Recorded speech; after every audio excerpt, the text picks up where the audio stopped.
नमस्कार। नंदकिशोर एजुकेशनल इस YouTube channel में मैं आपका सहर्ष स्वागत करता हूँ। चलिए दोस्तों, आज की इस वीडियो में क्या खास है? तो आज की इस वीडियो में हम कंजंक्शंस यानी समुच्चय बोधक अव्यय के भेद, इसके बारे में जानकारी हासिल करेंगे। पिछले वीडियो में हमने क्रिया विशेषण अव्यय देखे, संबंध बोधक अव्ययों के बारे में जानकारी हासिल की है। आज का यह वीडियो है कंजंक्शंस यानी समुच्चय बोधक अव्यय। कंजंक्शन यानी समुच्चय बोधक अव्यय। अभी ये दो प्रकार के होते हैं, जिसमें से एक होता है कोऑर्डिनेटिंग यानी समान पदीय कंजंक्शन। यह कंजंक्शन समान पद वाले शब्दों क्लॉजेस यानी उपवाक्यों तथा सेंटेंसेस वाक्यों को जोड़ता है। जैसे Ram Ram Rama and Mohan are friends, either do it or deny. एक तो ये करो या छोड़ दो। My brother is ill but my sister is well. मेरा भाई बीमार, माई ब्रदर इज इल, मेरा भाई बीमार है, बट मेरी बहन इज वेल, मेरी बहन अच्छी है। You will die some day, for all men are mortal. You or I must do it. मुख्य कोऑर्डिनेटिंग कंजंक्शंस निम्नलिखित है। मुख्य जो कोऑर्डिनेटिंग कंजंक्शंस हैं वो निम्नलिखित है। इनमें से क्या क्या आते, इनमें कौन कौन से शब्द आते हैं? तो इनमें आता है and, but, for, or, nor, either, or, neither, nor, both, as well as, still, yet, too, no, less, than, well, otherwise, while, only, etc.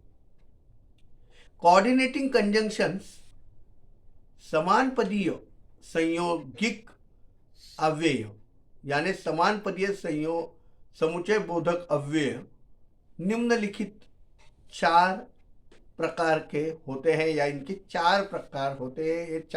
इनके चार भेद हैं। एक नंबर है कॉम्युलेटिव और कॉपुलेटिव।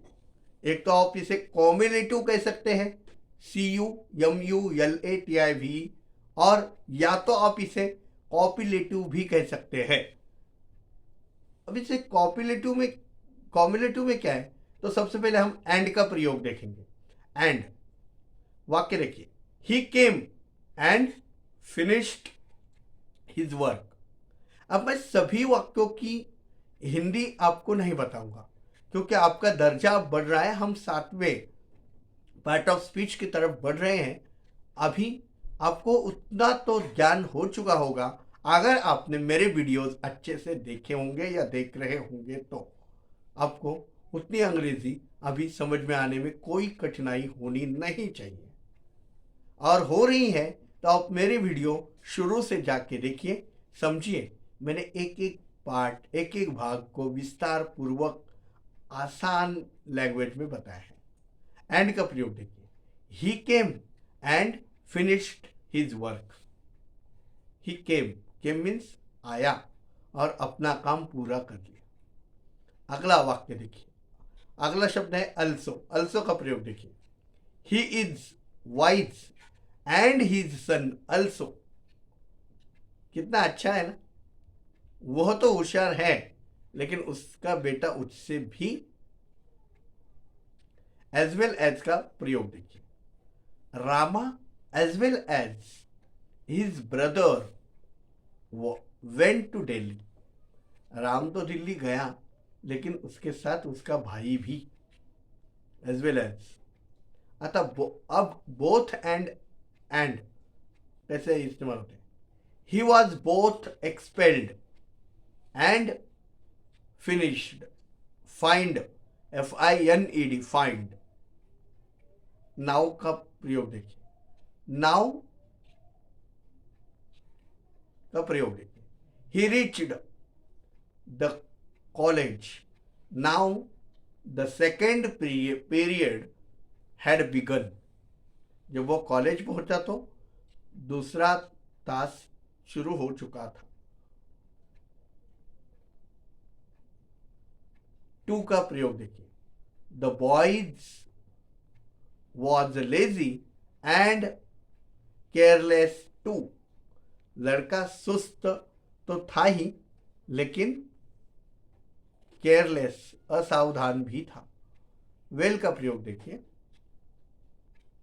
You had done your work well, you may go. In conjunctions के द्वारा साधारणतः एक कथन यानी स्टेटमेंट को दूसरे कथन से जोड़ा जाता है। यानी कॉम्युलेटिव और कॉपुलेटिव का मतलब क्या होता है? तो ये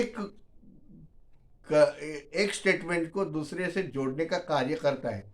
जैसे हमने अभी देखे हैं कि जैसे क्या देखा हमने कि he came and finished his work.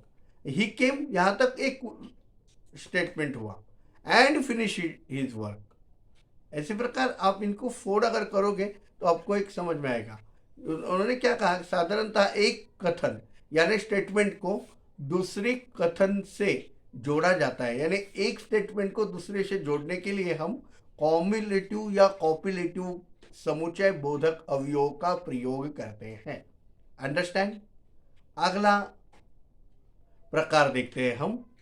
यानी मैंने अभी आपको बताया कि कोऑर्डिनेटिव कंजंक्शंस, समान दर्जा के जो कंजंक्शंस है वो कितने प्रकार के होते हैं? वो 4 प्रकार के होते हैं, ऐसा मैंने आपको बताया। जैसे कोऑर्डिनेटिव कंजंक्शंस, समान पद या संयोजक अवयव निम्नलिखित 4 प्रकार के होते हैं। इनमें से हमने कॉम्युलेटिव और कॉपुलेटिव देखा अभी। अगर हम अब हम उसका दूसरा प्रयोग देखेंगे। दूसरा क्या है? अल्टरनेटिव, ALTERNATIV और डिसजंक्टिव, DISJUNCTIV, डिसजंक्टिव एज। देखिए इसमें क्या होता है, विकल्प दिया जाता है। जैसे आइदर और। अभी आइदर और का मतलब क्या है? एक इनमें से ये या वो, ये तो या तो पहला या दूसरा। आइदर और का उपयोग होता, मीनिंग होता है, अर्थ होता है। जैसे आइदर यू और your friend has done it. एक तो आपने, तुमने या तुम्हारे मित्र ने यह काम पूरा किया है। Else, ELSE, else. Keep him with you else I shall turn him out. समझ में आ रहा है? मैं पूरे के अर्थ नहीं बताऊंगा अभी, आपको वाक्य समझ के उसको समझना है। Neither, nor. नाइदर का मतलब होता है न पहला न दूसरा, ये ही नहीं और वो भी नहीं। Neither Hari nor his brother did it. न हरी ने और न तुमने, न हरी ने न आपके उसके भाई ने, दोनों में से किसी ने भी यह नहीं किया है। ओह गिव मी माई पेन और पे इट्स प्राइस। एक तो मेरा पेन वापस करो या फिर उसके पैसे दो।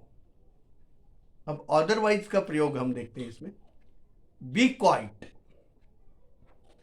Otherwise I shall beat you.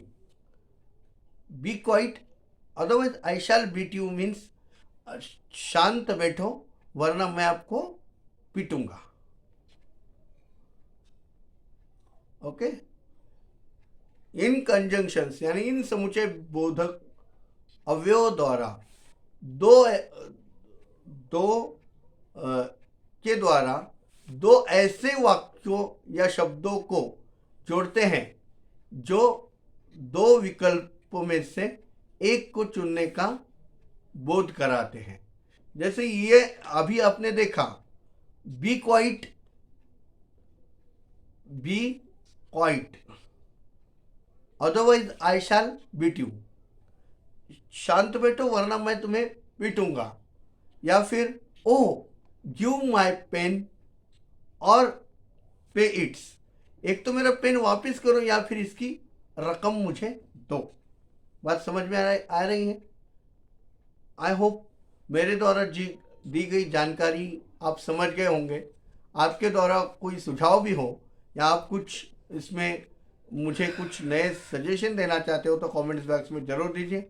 मेरे वीडियो के बारे में आपकी राय मुझे कमेंट्स करके ज़रूर बताइए। ज़्यादा से ज़्यादा ज़रूरतमंद गरीब लोगों तक यह वीडियोस शेयर कीजिए। आपके शेयर, आपके लाइक्स हमें मोटिवेट करते हैं। मिलते हैं ऐसे ही किसी और अन्य वीडियो के साथ। तब तक खुश रहिए, आबाद रहिए। दोस्तों, आपको 2024 की हार्दिक शुभकामनाएं। धन्यवाद।